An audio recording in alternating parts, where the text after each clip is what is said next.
how do you see ceremony and psychotherapy coming together?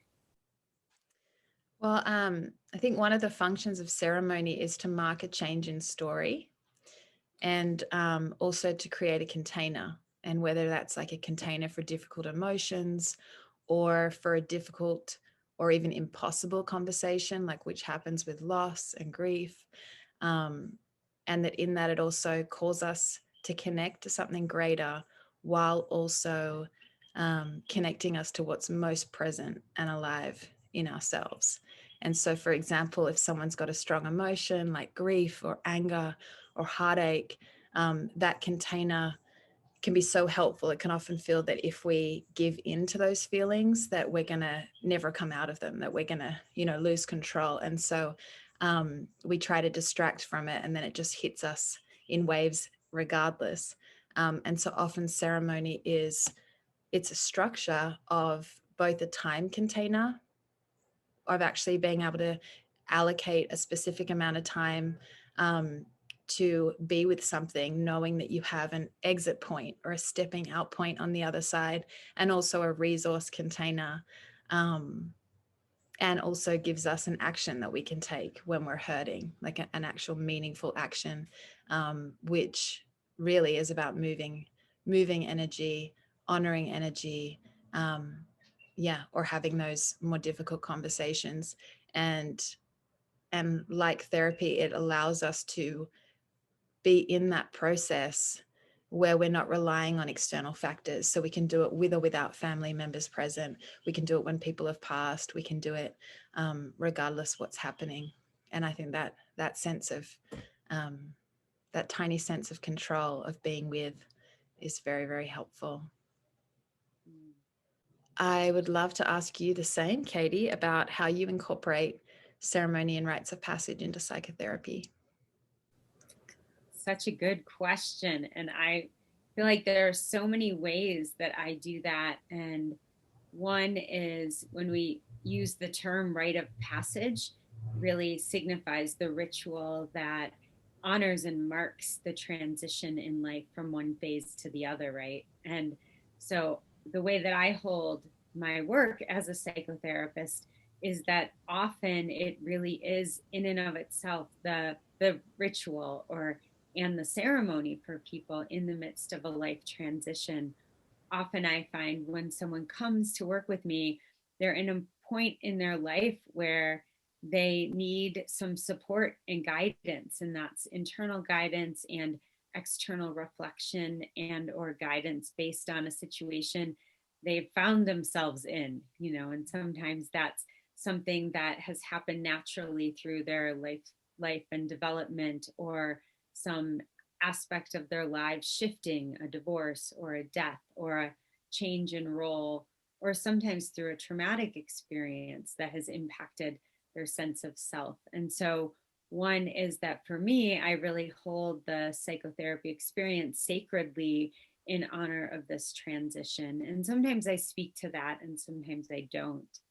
Um, and then as people come in, the use of ceremony or the use of ritual, I'll say first, which for me, and I know you as well, is really something that we're often doing over and over again to shift states or create a body memory, or really call our attention into the moment for a purpose. And so in the beginning of my sessions, I typically develop rituals with my clients where we begin in a similar way each time.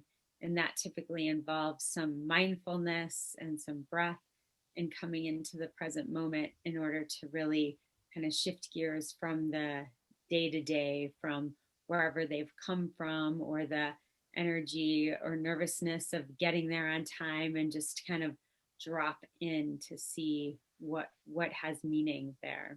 Mm. Yeah, transitioning into that intentional space. Mm-hmm. Yeah, Yes. yeah. And similarly to that, just how this ceremony and as you're talking about ritual as ways to move the energy or call on energy, that we can also do that where we're witnessed, where we're seen and heard, whether it's by your therapist or if it's something, sometimes when I'm working with someone, we will consolidate what's really needed, and then they'll go out and do that, and they're witnessed by the land or by the elements or by, you know, what is most meaningful for them, and be able to bring back what happened in that. But that idea of being seen and heard in a way that feels, where there's trust or where there's you know, validation. And that also sometimes it allows us to welcome the existential questions, those like even if they feel unanswerable. And basically because ceremony provides a form to engage with them or to sit with them and be with them. And I think that can be a really powerful ground to those questions that, you know, keep us awake at night. Yeah. Yes, yes. And as you say that, I think about really then ceremony a little bit different from ritual, which for me is often, you just use that word ceremony and answering the questions. And I think about often when I do ceremony with clients, it's something that's more of a one-time experience where we're marking some aspect of the change, a letting go, or a holding of a question, or a stepping into, or celebrating something. And so often when I hear a lot of energy around one of those aspects or stages of the experience, or maybe a stuckness or a completion. I don't even know how I would describe it, but typically something lights up in me. And so I might ask my client, would you like to do a ceremony around that? And sometimes if they say yes, we do it spontaneously right there in my office, and create some rhythm, or we might light a candle or do something that really marks this, that we're doing something a little bit different or a little bit special. Or sometimes we plan it days or weeks or months ahead of time, where I begin to ask clients some questions to help them really identify their intention and how they want to market. We have some dialogue back and forth where they go home and journal and come back and kind of let it percolate over time, and then do a special something out on the land, or they might go do it themselves or with their community. And so many creative, beautiful markings have come from that within my practice. And I imagine for you as well, because I know this is such a big part of your life and work. Yeah, there's two things that kind of light up in me as you're talking about that. And one is, you know, we speak about in our training about like the neurobiology of ritual and what actually takes place, what it does in the brain and in the whole sensory nervous system. But that really at the base, it links all ourselves. So it, you know, our psychological, our physical, our mental, our spiritual selves. And there's something very whole about that, in how it links our psyche and our emotional reality or our pain body, and our spiritual self or our spiritual family and the physical world. So actually our senses, our body, the landscape, any physical objects that we bring in. And there's something in that in those connections that's very, you know, at the center of healing. And also what you're talking about, that the way that when we bring ceremony, or we include rites of passage in psychotherapy and counseling, that it's actually deeply supporting the client's own ability to do this and in relationship with their higher, wider, deeper self. And so it's really like establishing a pathway home. And it's sort of the space or the container that gets held in therapy is just a microcosm of what they're creating and deepening and returning to as they deepen their own relationship with ceremony and ritual in the sense that we have habits and rituals throughout our day and our world and our upbringing, but making them conscious and chosen. And yeah, just the sense of centeredness and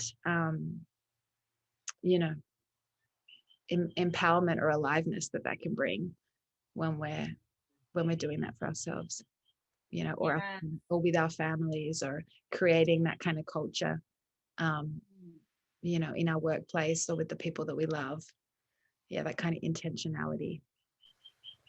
I love that. And there's something that just struck me as you shared that, which is acknowledging that as a therapist, we really are or become a part of our client's community, as well as represent community, as well as help them connect with who their people or community that might be more than human Mm-hmm. also are, and that we really fill an aspect of that role and a support for connection to something greater in the process and practice of psychotherapy.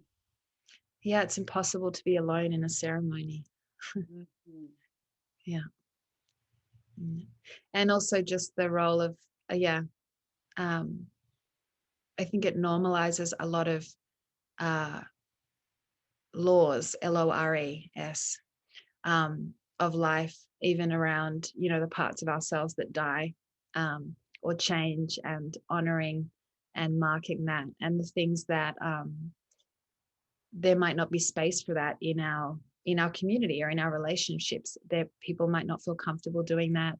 You know, families, sometimes it's hard to let each other change or evolve, or in partnerships, um, and that it's also part of our responsibility to be able to do that for ourselves, to hold space for uh, what we're moving through, and that when we do that, we untap things that we would never have, you know, imagined. And that to be bearing witness for people in that is such a gift. I think that's why ceremony and community is such a gift, because we never even fully see what the power of what's moving through us, but we can see it in each other.